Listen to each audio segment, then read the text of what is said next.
ले भी सुनता जा और सर धुनता जा, किनको पाकिस्तान के सर पे मुसल्लत कर दी। किसी भी मुल्क से डिपोर्ट होने पर पाकिस्तानी शहरी के खिलाफ FIR दर्ज की जाएगी। डिपोर्ट होने वाले पाकिस्तानी शहरी का पासपोर्ट भी मनसूख कर दिया जाएगा। वफाकी वज़ीर दाखिला मोहसिन नकवी की ज़ेर सदारत इजलास में अहम फैसले कर लिए गए। डिपोर्ट होने वाले अफराद को 5 साल के लिए पासपोर्ट कंट्रोल लिस्ट में डाला जाएगा। पासपोर्ट कवानीन को मज़ीद सख्त और बेहतर बनाने के लिए सेक्रेटरी दाखिला की सरबराही में कमेटी कायम कर दी गई। मोहसिन नकवी का कहना है डिपोर्ट होने वाले अफराद पाकिस्तान के लिए शर्मिंदगी का बाइस बन रहे हैं। आइंदा डिपोर्ट होने वाले अफराद से कोई रियायत नहीं बरती जाएगी। किसी भी मुल्क से डिपोर्ट होने पर पाकिस्तानी शहरी के खिलाफ FIR दर्ज की जाएगी। डिपोर्ट होने वाले पाकिस्तानी शहरी का पासपोर्ट भी मनसूख कर दिया जाएगा। वफाकी वज़ीर दाखिला मोहसिन नकवी की ज़ेर सदारत इजलास में अहम फैसले कर लिए गए हैं। ले जी, ये आपने कॉमेडी शो सुना पाकिस्तान के कौमी टीवी चैनल्स के ऊपर? कौन था? मोहसिन नकवी, वजीर दाखिला, एक ऐसा इंसान जिसको पाकिस्तान की गली मोहल्लों में लच्छे नहीं तो लच्छे वो बेचने चाहिए, उस बंदे को पाकिस्तान के अंदरूनी मामलात के फैसले करने पे लगा दिया। आखिर जी, कोई भी बंदा किसी भी मुल्क से डिपोर्ट होके आएगा तो उसके खिलाफ FIR होगी, उसका पासपोर्ट कैंसिल हो जाएगा, 5 साल की पाबंदियां लगेंगी, उस पे मुकदमात दर्ज किए जाएंगे और पता नहीं केड़े केड़े बकवासियात। जनाब, आपको पता है कि अभी ट्रंप ने हालिया जो प्रेसिडेंशियल ऑर्डर्स के तहत कई मुल्कों के जो लोग थे उनको डिपोर्ट किया और बिलखसूस कोलंबियंस को, और फिर उन्होंने अपने फौजी जहाज में कोलंबियंस को वापस अपने मुल्क में भेजा। तो उन्होंने कहा कि हम ये जहाज अपने मुल्क में लैंड नहीं होने देंगे, यानी तारकीन वतन थे ना। क्यों? उन्होंने कहा कि आप हमारे शहरियों को डिपोर्ट करना चाहते हैं, जरूर करें अगर वो गैर कानूनी है, लेकिन गैर कानूनी है, सुने, गैर कानूनी है, लेकिन उनको आप बाइज्जत तरीके से सिविल जहाजों में, फौजी जहाज में नहीं, सिविल जहाजों में हमारे मुल्क में भेजेंगे तो हम उनको रिसीव करेंगे, वरना नहीं। यह होती है गैरतमंद कौमों की अलामत। क्यों?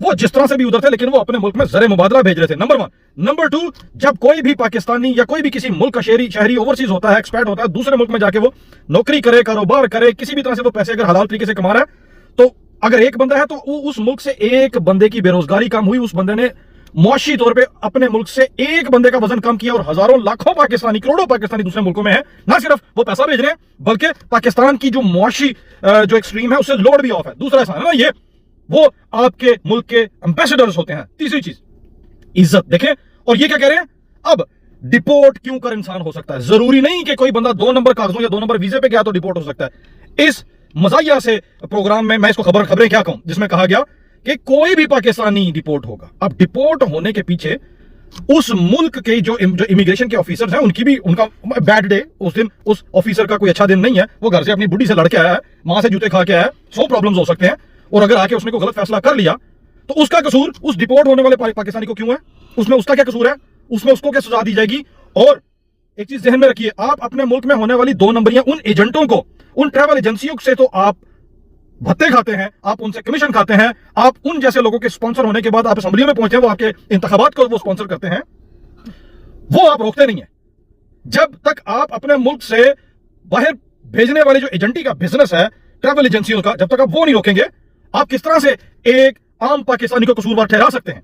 आपने अपने मुल्क में कारोबार के मौके नहीं छोड़े, आपने अपने मुल्क में मुलाजमतें नहीं छोड़ी, आपने अपने मुल्क की इंडस्ट्री तबाह कर दी, आपकी टेक्सटाइल तबाह होगी, आपने अपने मुल्क में लाकानूनियत को इतना ज्यादा आम कर दिया कि वहां कोई भी बंदा रुकने को तैयार नहीं है, कोई बैरून मुल्क से आने वाला वहां इन्वेस्टमेंट करने को तैयार नहीं है। आपने अपने मुल्क की इकोनॉमी को सूली पे चढ़ा दिया, और फिर लोग अगर मुल्क से बाहर नहीं जाएंगे तो क्या करेंगे?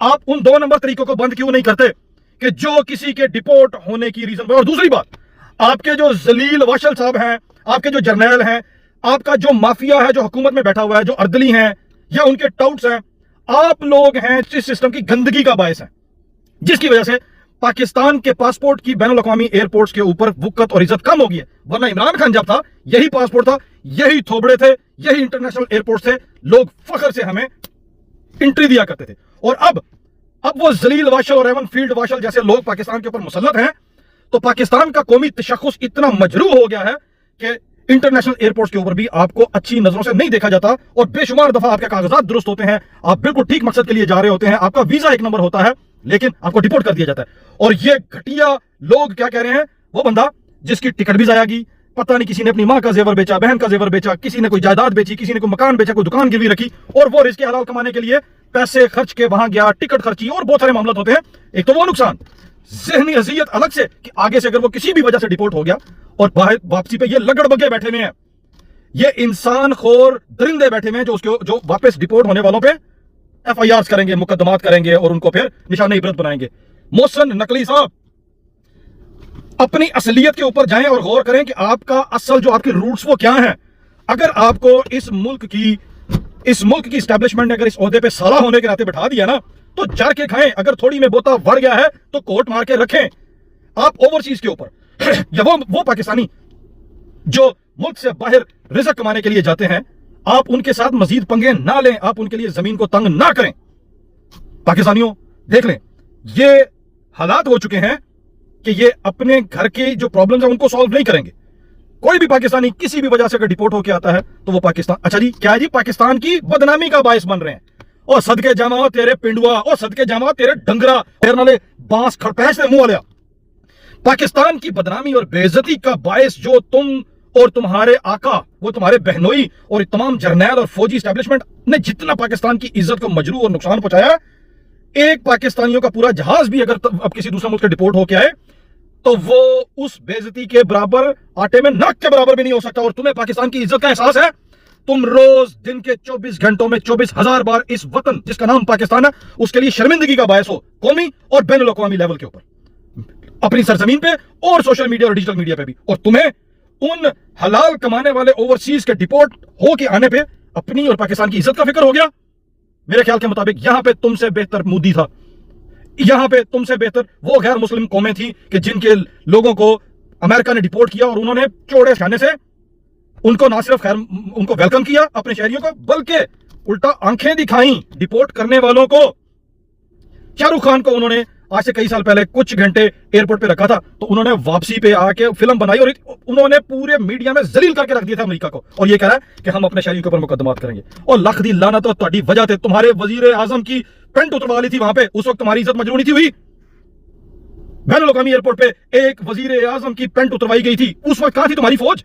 उस वक्त कहां थे तुम्हारी एस्टैब्लिशमेंट के जो पिट्ठू हैं, जो तुम्हारे बाप और तुम्हारे बहनोई हैं? उस वक्त पाकिस्तान की इज्जत मजरू होती दिखाई नहीं दी। एक मजदूर अगर किसी वजह से डिपोर्ट होकर आएगा तो पाकिस्तान की रियासत और उसके चैंपियंस जो उन्हीं पाकिस्तानियों को और सड़कों पर दिन की रोशनी में घसीटते हैं, वहां पे इनको पाकिस्तान या इस्लाम या पाकिस्तानियों की इज्जत के मजरू होने का या शर्मिंदगी का कोई एहसास नहीं है। पाकिस्तानियों को इस पे आवाज उठानी होगी।